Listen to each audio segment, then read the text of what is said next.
Video बना ले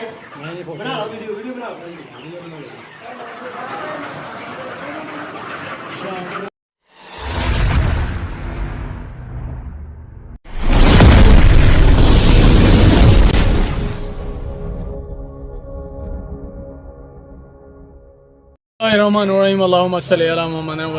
अस्सलामुअलैकुम जी दोस्तों नूं सज्जनां नूं साथियां नूं ते साडे चाहण वालियां नूं उम्मीद करदे हां कि सारे ही खैरो अफीयत नाल होवगे। असीं भी अल्लाह दे करमो फजल दे नाल ते दिहाड़ियां दवावां नाल अल्हम्दुलिल्लाह अज दे नवें ब्लॉग दे विच दिहाड़ी खिदमत च हाज़र हां दोस्तों। अज दा ब्लॉग करने आं स्टार्ट ते असीं आए हां इस टाइम जनाब देसी मुर्गी फार्म देसी चूचियां दा देसी मुर्गियां दा फार्म जनाब ते ओह कराने आं तुहानूं विजिट ते बंदियां नाल भी मिलाइए कि जिन्हां ने रखिया दा मुर्गियां रखी दियां ने चूचे पाए ने किन्ने पाए ने ते किस तरह जनाब उसकी देखभाल कर रहे हैं सारियां गल्लां उन्हां कोलों पुछिए जाके। लेकिन सब तो पहले एक रिक्वेस्ट है कि जो दोस्त साढ़े चैनल के नवे ने जल्दी जल्दी चैनल को कर लो सबसक्राइब लाइक कर लो शेयर कर लो दोस्तों नाल सज्जनां नाल साथियां नाल ते बैल आइकन के बटन दबा लो क्योंकि जो भी वीडियो जनाब चैनल पर आए तुहानूं उहदा नोटिफिकेशन आए वीडियो मुकम्मल वेखनी है। अज की वीडियो बहुत ज़्यादा मज़ा आने वाला है ठीक है सज्जनों ते तुहाडे तामन की सपोर्ट की बहुत ज़रूरत है। आओ चलिए तो बाकी गल्लां जनाब फार्म के अंदर जाके करने आ नाले चूचे वेखिए तुहानूं भी विखाइए जनाब।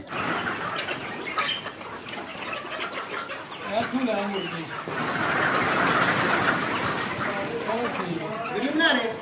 बना लो वीडियो बना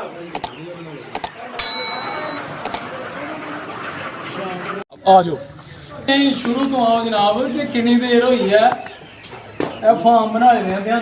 चूचे पाए दे किड्डे किड्डे पाए हैं कितनी देर हो गई ये अद्ध पाले चूचे लए हैं ते तकरीबन 40 दिन हो गए हैं। ठीक है सही हो गया करो जी सवाल हो गए ये भी पूछना है कि अंडे कितनी देर बाद देने शुरू करने अंडे तकरीबन ये जेड़ा 25-30 दिन तो अंडे देने शुरू कर हूँ 25-30 दिन तू 1.5 महीने तक तकरीबन 1.5 महीने तक लो जी उधर भी भाई उधर भी कैमरा मारे जी आ जाओ भजन अंदर आ जाओ देखो ना सुना जाए। अच्छा जी ये 1.5 महीने तक अंडा देगी पहली मुर्गी बंद कर दी यार दरवाजा बाहरों बंद कर बाहर कर दे। अच्छा ये पहला अंडा यानी कि पहली दफा जिन्होंने अंडे देने ने वो 1.5 महीने तक दे देनी है ते इन्हां दी खुराक डेली इंनियां मुर्गियां किन्ने क दाने खा लैंदियां ने क्यों तकरीबन 2 किलो बाजरा पाते हैं तो 2 किलो कणक पाई दी है कोई थोड़ी बहुत जी है मकई जी है 4-5 किलो जी दाने डेली दे पाई दे 5 किलो दाने डेली दे हैं इन्हां दी खुराक है 5 किलो। अच्छा जे कि अल्लाह ना करे घटा वादा कोई बीमारी वाला मामला हो जाए तो ओदे भी कोई मेडिसिन वास्ते मेडिसिन दे रही है वो हुण दिन तो आप जेड़ा पांच शाम को दिन कितने दिनों बाद देंदे 15-20 दिन बाद। अच्छा जी हफाज दी जाओ हाँ जी हफाज दी दवाई बड़ी अच्छी गल। अच्छा फिर एक होर नवी गल है कि ये मेल ते फीमेल का किवें पता लगदा है कुकर ते कुकड़ी का किवें पता लगदा जी बुजुर्गो तुहानूं पता है ਇਹਦਾ जनाब वो काले ने सामने क्या नहीं ਉਹ ਜਿਹੜਾ ਨਾ ਲਾਲ ਉਹ ਤੇ ਸਾਨੂੰ ਵੀ ਪਤਾ ਕੁੱਕਾ ਨਹੀਂ छोटा ए मुर्गा ਇਹ ਮੁਰਗਾ ਇਹ ਜਿਹੜੀ ਲਾਲ ਜੀ ਕੀ ਕਹਿੰਦੇ ਨੇ ਇਹਨੂੰ ਜੀ तगड़ी ਤਾਜ ਕਗਲੀ ਕਗਲੀ ਇਹ ਜਿਹਦੇ ਤੋਂ ਜ਼ਿਆਦਾ ਵੱਡੀ ਹੈ ਨਾ ਉਹ ਹੁੰਦੇ ਨੇ ਮੁਰਗੇ ਬਿਲਕੁਲ ਠੀਕ ਹੈ ਇਹ ਸਹੀ ਨਿਸ਼ਾਨੀ ਹੈ ਠੀਕ ਹੈ ਜੀ ਮੁਰਗੀ ਵਿਖਾਵਾਂ ਕਿਹੜੀ ਇੱਕ ਫੜ ਕੇ ਇਹ ਲੰਮੀ ਧੌਣ ਵਾਲੀ ਜਿਹੜੀ ਇਹ ਮੁਰਗੀ ਹੈ ਇਹ ਕੀ ਹੈ ਇਹ ਮੁਰਗਾ ਠੀਕ ਹੈ। ਲਓ ਵੀ ਦੋਸਤੋ ਦੇਖਦੇ ਹੋ ਤੁਸੀਂ ਅੱਛੇ ਤਰੀਕੇ ਨਾਲ ਬੜੇ ਸੋਹਣੇ ਤਰੀਕੇ ਨਾਲ ਇਹ ਜਿਹੜਾ ਇਹਦਾ ਤਾਜ ਹੈ ਨਾ ਯਾਨੀ ਕਿ ਇਹਦੇ ਸਿਰ ਦੇ ਉੱਤੇ ਮੈਂ ਤੇ ਇਹਨੂੰ ਤਾਜ ਕਹਿੰਦਾ ਤੇ ਇਹ ਕਗਲਾ ਹੋੜੇ ਕਹਿੰਦੇ ਨੇ ਕੀ ਕਹਿੰਦੇ ਕਗਲੀ ਇਹ ਵੇਖ ਰਹੇ ਹੋ ਇਹ ਇਹਦੀ ਨਿਸ਼ਾਨੀ ਹੈ ਮੁਰਗਾ ਹੋਣ ਦੀ। ਅੱਛਾ ਜੀ ਇਹ ਕਿੰਨੇ ਮੇਲ ਤੇ ਕਿੰਨੇ ਫੀਮੇਲ ਨੇ ਆਹੋ ਇਹ ਗੱਲ ਸਮਝ ये तकरीबन 70 मुर्गियां ने ਅੱਛਾ ते बाकी 70 ਮੁਰਗੀਆਂ ਤੇ ਬਾਕੀ ਮੁਰਗੇ ਇਹ ਟੋਟਲ ਤਾਦਾਦ ਕਿੰਨੀ ਹੈ 300 ਤੇ ਇਹਦੇ ਕੁੱਕਰ ਬਹੁਤੇ ਕੁਕੜੀਆਂ ਥੋੜੀਆਂ ਇਹ ਕੀ ਬਣੇਗਾ ਵੈਸੇ ਮੁਰਗੀਆਂ ਜ਼ਿਆਦਾ ਹੋਣੀਆਂ ਪਰ ਸੇਲ ਕਰਦੇ ਨੇ। ਅੱਛਾ ਮੁਰਗੇ ਦੀ ਕੀਮਤ ਜ਼ਿਆਦਾ ਹੁੰਦੀ ਹੈ ਮੁਰਗੀ ਨਾਲੋਂ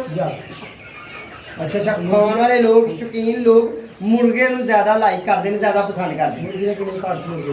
ਬਿਲਕੁਲ। ਅੱਛਾ ਜਿੱਦੇ ਇਹਨਾਂ ਮੁਰਗੀਆਂ ਦੇ ਆਂਡਿਆਂ ਤੋਂ ਵੇਲੇ ਇਹਨਾਂ ਫਿਰ ਅਗਲੇ ਸਾਲ ਤੱਕ ਅਰਾਈ ਰੱਖਣਾ ਕਿ ਵੇਚਣੀਆਂ ਨੇ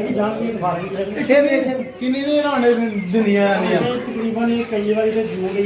4-5 महीने 5 ਮਹੀਨੇ ਬਸ। 5 ਮਹੀਨੇ 3 5 ਬਸ, 15 ਬੰਦ। ਉਹੀ ਹੈ ਜੀ ਉਹੀ ਹੈ ਉਹ ਜਿਹੜੀ ਮੈਂ ਨਿੱਕਿਆ ਹੁੰਦਾ ਕਿਤਾਬ 'ਚ ਨਹੀਂ ਪੜ੍ਹੀ ਗੱਲ ਅੱਛਾ। ਤੇ ਇੱਕ ਮੁਰਗੀ 150 ਤੋਂ ਲੈ ਕੇ 180 ਤੱਕ ਆਂਡੇ ਦਿੰਦੀ ਹੈ ਇਹ ਪਾੜਾ ਨਹੀਂ ਮੰਗਦੀ 180 ਦਿਨਾਂ ਤੱਕ ਆਹੋ 180 ਆਂਡੇ ਜਾਂ 150 ਆਂਡਾ ਬਸ ਹਾਂ ਇੰਨੇ ਉਸ ਤੋਂ ਬਾਅਦ ਲਾਲ ਕਰ ਲਓ ਉਸ ਤੋਂ ਬਾਅਦ ਲਾਲ ਕਰ ਲਓ ਤੇ ਜੇ ਨਹੀਂ ਤਾਂ ਫਿਰ 6 ਮਹੀਨੇ ਰੈਸਟ ਕਰਕੇ 6 ਮਹੀਨੇ ਦਾ ਫਿਰ ਅਨਾਜ ਪੈ ਜਾਣਾ ਨਾ ਇਹਨਾਂ ਨੂੰ ਹਾਂ ਹਾਂ 6 ਮਹੀਨੇ ਰੈਸਟ ਕਰਨੀ ਹੈ ਫਿਰ ਅਗਲੇ 6 ਮਹੀਨੇ ਸਮਾਈ ਬਾਹਰ ਆਣੇ ਨੇ ਫਿਰ ਆਂਡੇ ਦੇਣ ਲੱਗ ਇਹ ਮੈਂ ਨਹੀਂ ਕਿਹਾ ਹੁਣਿਆ ਬੜੀ ਇਹ ਗੱਲ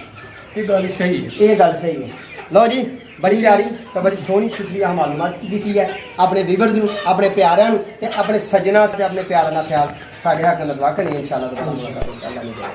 ਠੀਕ ਹੈ ਜੀ ਫਿਰ ਮਿਲਾਂਗੇ ਇਨਸ਼ਾਅੱਲਾ ਨਵੀਂ ਵੀਡੀਓ 'ਚ ਅੱਛਾ ਹੁਣ ਸਾਡੀ ਨਾ ਇੱਥੇ ਹੀ ਠਹਿਰੋ ਤੁਸੀਂ ਮਾਂ ਬਾਪ ਦੀ ਕਰਨੀ ਹੈ ਸੇਵਾ ਤੇ ਨਮਾਜ਼ ਜ਼ਰੂਰ ਪੜ੍ਹਨੀ ਹੈ ਤੇ ਸਾਨੂੰ ਵੀ ਰੱਖਣਾ ਦੁਆਵਾਂ 'ਚ ਯਾਦ ਫਿਰ ਮਿਲਾਂਗੇ ਇਨਸ਼ਾਅੱਲਾ ਓਕੇ ਫਿਰ ਅੱਲਾਹ ਹਾਫਿਜ਼ ਸਭ ਤੋਂ ਵੱਡੀ ਗੱਲ ਹੈ ਕਿ ਇਹ ਹੋ ਗਿਆ ਸਭ ਤੋਂ ਵੱਡੀ ਗੱਲ ਹੈ ਅੱਛਾ ਥੋੜੀ ਜਿਹੀ